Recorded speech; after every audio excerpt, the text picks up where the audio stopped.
Hola, ¿qué tal? En el vídeo de hoy vamos a hablar sobre el espejo. O también espejo, sin determinante, que es como literalmente se podría traducir el título de esta película. Es la cuarta obra del director soviético Andrei Tarkovsky. Para muchos es su mejor película y desde luego es también su película más personal junto a Nostalgia. Son las películas, digamos, más internas de este director. Antes de empezar, sí que me gustaría recomendaros que vierais esta película tal y como el director quería presentarla a los espectadores. Es decir, tal cual está realizada, sin mirar ninguna guía, ni ningún libro, ni ninguna reseña por internet. Y una vez vista, pues ya si queréis profundizar más sobre ella, pues veis este vídeo o leéis sobre ella. Pero os advierto desde ya que en este vídeo no vais a encontrar ninguna especie de resultado a 1000 acertijos, ni nada parecido. No vais a encontrar un resultado concreto que redondee toda una narración. Lo que el director nos presenta aquí es casi una forma propia de entender el cine. E intentar explicar esta forma, esta visión, va a ser el propósito de este vídeo. Una de las cosas que tenemos que entender es que Espejo fue una obra muy complicada, no a nivel técnico, sino más bien a nivel creativo, en el que el montaje de la película llevó más de 20 versiones diferentes de ella, y en el que su proceso de creación tuvo muchas etapas. El germen de Espejo tuvo su origen en un papel en el que Tarkovsky iba fijando recuerdos propios que le atormentaban, y con ellos empezó a establecer una obra en la que el hilo conductor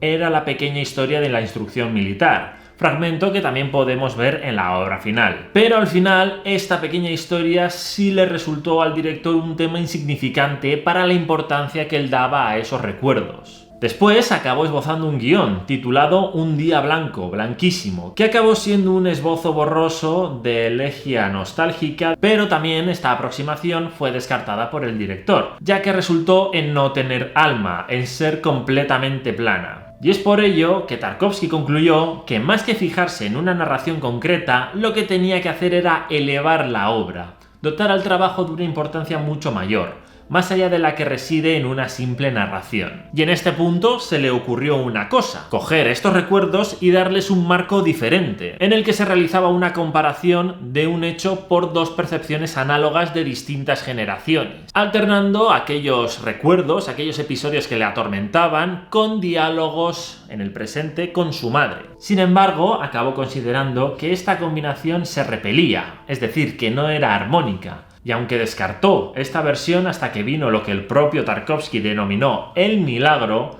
en este acercamiento sí que podríamos encontrar más parecidos con el resultado final que realmente tuvo esta película, sobre todo con la mezcla de tiempos. Si habéis visto El espejo, veréis que no es una narración lineal, es más, digamos, episódica, algo que también el director soviético hizo en la película Andrei Rublev. Eso sí, Andrei Rublev sí está dentro de una continuidad temporal. En El espejo saltamos del presente al pasado y del pasado al presente, sin que haya una interconexión aparente. Si a esto, además, añadimos que algunos mismos actores interpretan a diferentes personajes en diferentes zonas temporales, pues nos podemos llegar a encontrar más perdidos que un daltónico jugando al Twister. Sin embargo, este lío temporal también tiene su efecto intencional dentro de esta película, ya que se nos mezcla el pasado y el presente de manera muy volátil, para entender una causalidad emocional en las vivencias del aparente protagonista. Al fin y al cabo, Espejo es una introversión sobre la vida de un ser a través de las vivencias de su juventud.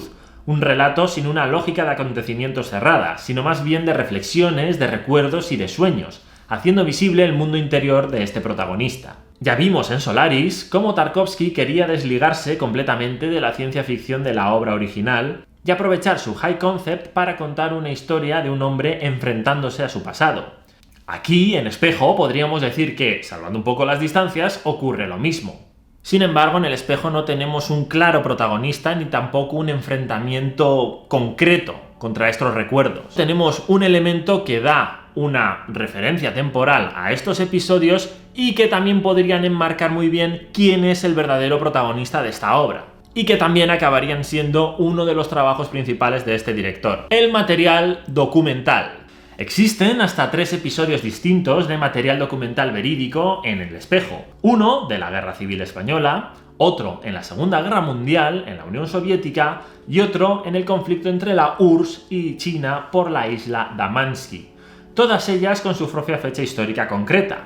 Y si las comparamos con la vida del propio director Tarkovsky durante estos sucesos, se nos presentan edades concretas iguales a las de los personajes de El espejo, dejando claro el sello autobiográfico de esta película. Ver las imágenes de los soldados soviéticos atravesando el lago Sivach realmente afectaron a Tarkovsky, aunque a un nivel funcional son imágenes de unos soldados yendo del punto A al punto B, tenían la fuerza que resumía el sentido de la guerra, el precio de la heroicidad, el sufrimiento sin sentido, y esto le dio pie a realizar la mezcla de episodios del pasado y del presente a través de imágenes con esta fuerza. Y con este principio fue con el que Tarkovsky llevaría a cabo esta película. Por ello, la historia narrativa no estaba programada, se iba organizando a medida que se rodaba. Las exigencias se volcaban en las necesidades propias de las imágenes, viendo la situación interior de ellas, sobre todo la tensión propia y el estado psíquico que emanaba de los actores. Por ejemplo, para la película se construyó la casa de madera, y Tarkovsky llevó a su madre a ella. Dijo que cuando entró, regresó al pasado. Y esa sensación era la que él quería que se transmitiera en la película. También plantó un campo entero de alforfón, tal y como había cerca de su casa de niño. Otro ejemplo, en esta escena, Tarkovsky quería que el personaje de Anatoly Sololitsyn volviese la mirada,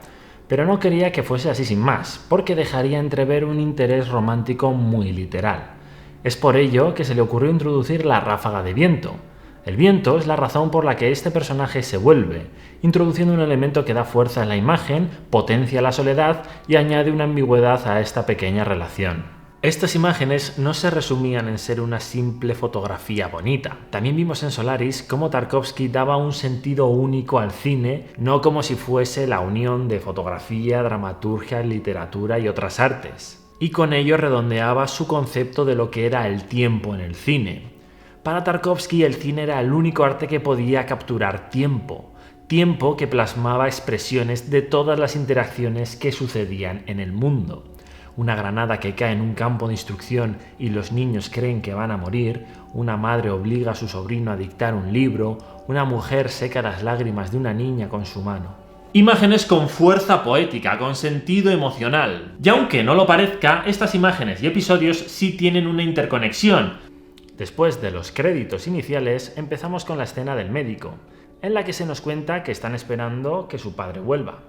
Después, con un poema del padre de Tarkovsky, vemos la casa, y más tarde cómo el niño se despierta al creer que vuelve su padre. Luego entramos en una escena con el padre, llenando un balde en el que la madre se lava y la casa parece destruirse, y en el que el personaje de la madre al verse en un espejo cambia a otra persona mucho más mayor. Para después cortar a otra casa, en la que en una llamada el protagonista nos cuenta que ha tenido el sueño, y se nos cuenta que ha muerto una tal Elisabetta. Y después vamos a la escena con este personaje nuevo, Elisabetta en la imprenta. Al final de esta secuencia, este personaje, Elisabetta, increpa a la madre de lo egoísta que es. Y después de que la madre se duche, cortamos a la casa de la llamada, en la que ahora este personaje se ha quitado el moño y parece haberse convertido en la hermana del protagonista, y en la que ella le increpa a él lo egoísta que es. Y más adelante vemos que en esta casa hay un hombre español, que cuenta cómo se despidió de su padre y no le volvió a ver. Y luego más tarde cortamos a las escenas de la guerra civil, etc. Todos los episodios parecen estar hilados dentro de un todo.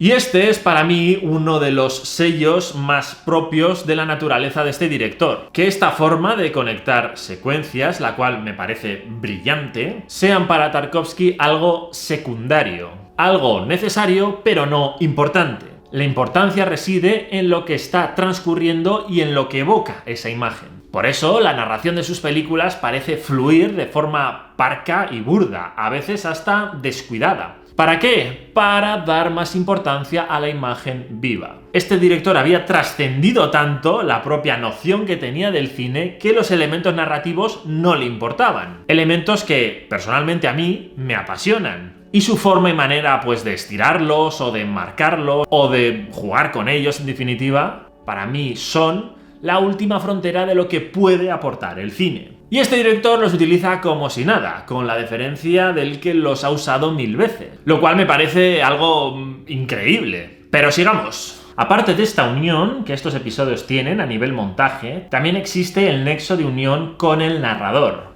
El uso de esta figura probablemente sea lo más interesante que se puede encontrar en esta película, ya que es usado como un tipo de héroe bastante singular, el héroe lírico, que es a la vez el narrador, el protagonista y que además posee una serie de características que le dan mucha miga. El primero de todos es que no se le ve, en ningún momento le vemos el rostro, suponemos que de niño sí, pero de mayor en ningún momento. Y esto le da mucho empaque ya que no es una figura cerrada, aunque obviamente a estas alturas tenemos claro que Espejo es una obra muy personal del propio director y hasta cierto punto autobiográfica. ¿Se podría decir entonces que este héroe lírico es el propio director? Bien, hasta cierto punto podríamos decir que sí, pero no solo eso. Tal y como está mostrado en la película, el padre de Tarkovsky también se fue a la guerra, y también esperaban su regreso. Hemos dicho que la casa de madera y el campo de Alforfón eran recuerdos suyos, que las imágenes de documental coinciden con momentos de su infancia. Introduce además poemas en voz en off de su propio padre. Incluso su madre y su esposa actúan en la película, además de un sinfín de elementos que son recurrentes en su filmografía, como el agua, que según él le evocaban al lugar donde vivía de niño, ya que era un lugar muy lluvioso.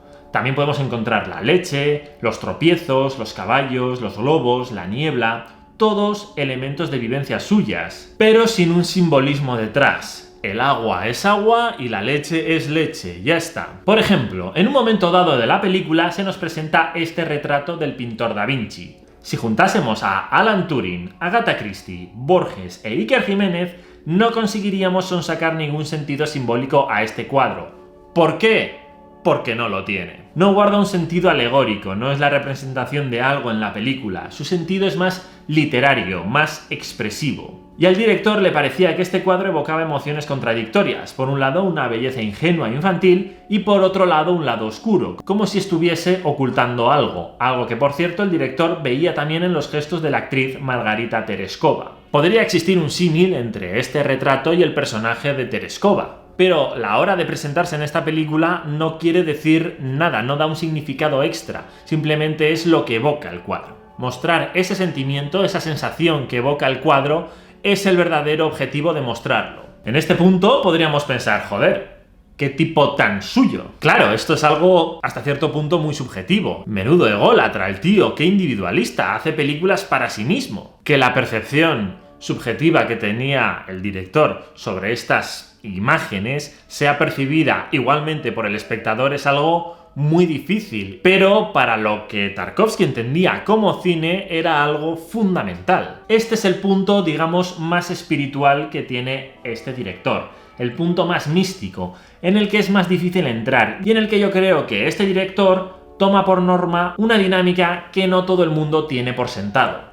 Para Tarkovsky, el cine es arte, y el artista, sí o sí, quiera o no, está ligado a su propia vida a realizar el arte, y por ello el arte solo puede ser subjetivo. Sus obras son parte del todo del artista, un pedazo de ellos, pero no como un signo egocéntrico, sino como un gesto altruista, en el que él comparte su propia vida para que el espectador pueda también ver la suya propia, a través de la fe. Por ello el espectador debe sacrificarse para ver su propia vida en la vida de otro. La escena inicial del espejo se podría decir que es lo que Tarkovsky busca del espectador a la hora de hacer lo que él entiende por cine.